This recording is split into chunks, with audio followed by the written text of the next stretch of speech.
ফেরেশতারা বেষ্টন করে রাখে চারদিক দিয়ে। 2 নাম্বার হচ্ছে ওয়াগাশিয়াতুহুমুর রাহমাহ, আল্লাহ রাব্বুল আলামিন রহম করে রাখে মসজিদ। 3 নাম্বার হচ্ছে ওয়ানাযালাত আলাইহিমুস সাকিনাহ, এই মসজিদে যারা বসে থাকে তাদের অন্তরের মধ্যে আল্লাহ রাব্বুল আলামিন প্রশান্তি অবতীর্ণ করেন, শান্তি অবতীর্ণ করেন। আমরা এখন পৃথিবীর মধ্যে যে জিনিসটা সবচেয়ে বেশি দেখতে পাই, মানুষ ডিপ্রেশনও থাকে, অস্থিরতায় ভোগে, নানা রকম অশান্তি, পেরেশানি, অস্থিরতা বিরাজ করে। তো আমরা যত বেশি এই মসজিদগুলোতে বসবো, আলেম ওলামাদের সঙ্গ দিব, আমাদের অন্তরগুলো ততটাই প্রশান্তি লাভ করবে, ততটাই শান্ত হবে। এই জন্য আমাদের অন্তরের খোরাকের জন্য এই মসজিদগুলোতে বসা উচিত।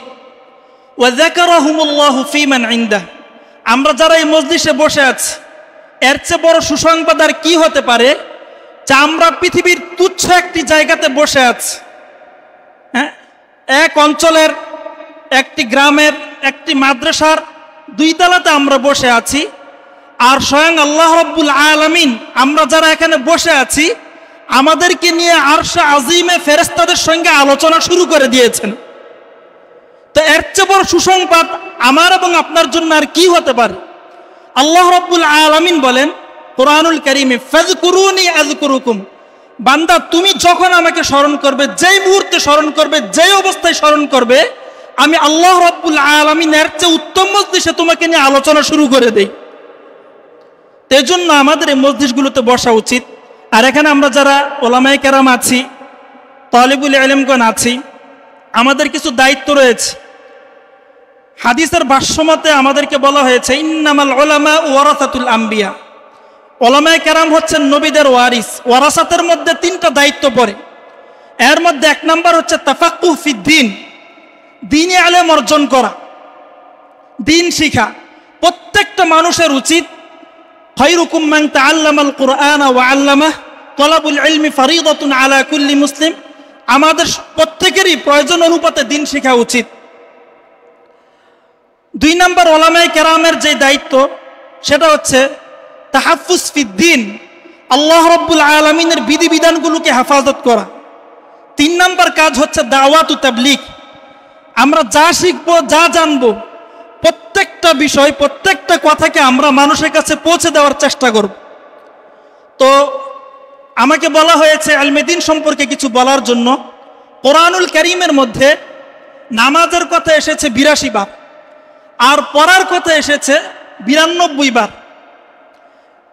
এবং কোরআনুল কারীম আল্লাহ রাব্বুল আলামিন বলেন ফা'লাম আন্নাহু লা ইলাহা ইল্লাল্লাহ ওয়াস্তাগফির লিযামবিকা ওয়ালিল মুমিনিনা ওয়াল মুমিনাত।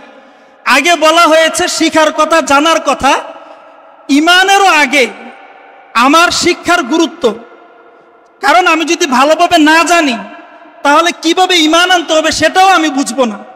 তো সেজন্য সর্বপ্রথম আমাদের যেটা করা উচিত সেটা হচ্ছে আমরা শিক্ষা লাভ করব, জ্ঞান অর্জন করব।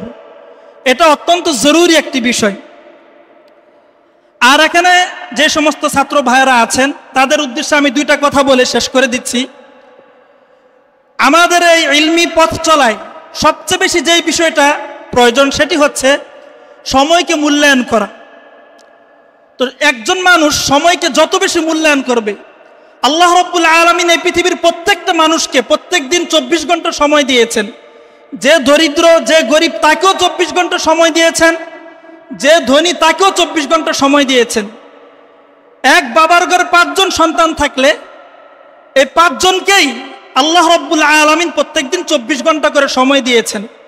এই মাদ্রাসার মধ্যে যদি 100 জন স্টুডেন্ট থাকে, আল্লাহ রাব্বুল আলামিন প্রত্যেক দিন সবাইকে 24 ঘন্টা সময় দিয়েছেন। অনেকে এই 24 ঘন্টা সময় কাজে লাগাবার পরে দেখা যায় একটা সময় সে বড় স্থানে উপনীত হয়, ভালো একটি মর্যাদাপূর্ণ আসনে সে সমাসীন হয়। একই বাবার 5 জন সন্তান, একজন খুব ভালো লেভেলে চলে গেছে, আরেকজন এখনো খুব নিম্ন স্তরে আছে। এর কারণ কি? যে প্রত্যেক দিন 24 ঘন্টা যথাযথভাবে কাজে লাগিয়েছে, আল্লাহ রাব্বুল আলামিন তাকে বড় বানিয়ে দিয়েছেন। এই জন্য আমরা এখানে যে সমস্ত তালিবুল ইলম ভাইরা আছি, আমাদের উচিত সময়কে মূল্যায়ন করা। আমি 1 সেকেন্ড যদি মূল্যায়ন করি আমার মর্যাদা একটু বাড়বে, আমি যতটুকু সময়কে মূল্যায়ন করব আমার মর্যাদা ততটুকু বাড়বে। এজন্য সময়ের ক্ষেত্রে আমাদের স্বার্থপর হতে হবে। আমরা নিজেদের অনেক কিছুর ক্ষেত্রে স্বার্থপর হই। হ্যাঁ, আমার জামা কেন সে ব্যবহার করবে, আমার টাকা কেন সে নিবে, কিন্তু এই ক্ষেত্রে আমাদের স্বার্থপর হতে হবে আমার সময় কেন আমি তার সঙ্গে নষ্ট করব।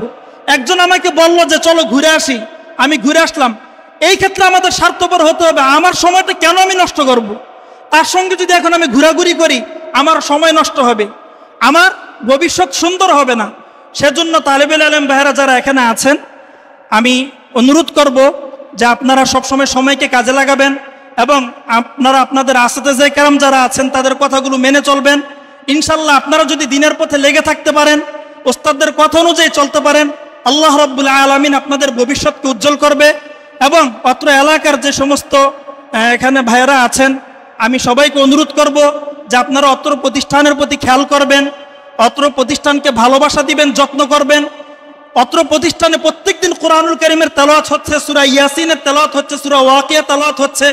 আপনারা যখন এই প্রতিষ্ঠানগুলোর যত্ন নেবেন, আপনারা মারা যাবেন, সারা জীবন যত সময় এই প্রতিষ্ঠানগুলোর মধ্যে পড়াশোনা হবে, এলেম চর্চা হবে, ছাত্ররা কোরআনুল কারীমের তেলাওয়াত করবে, এর সবটুকু আপনার কবরের মধ্যে পৌঁছতে থাকবে।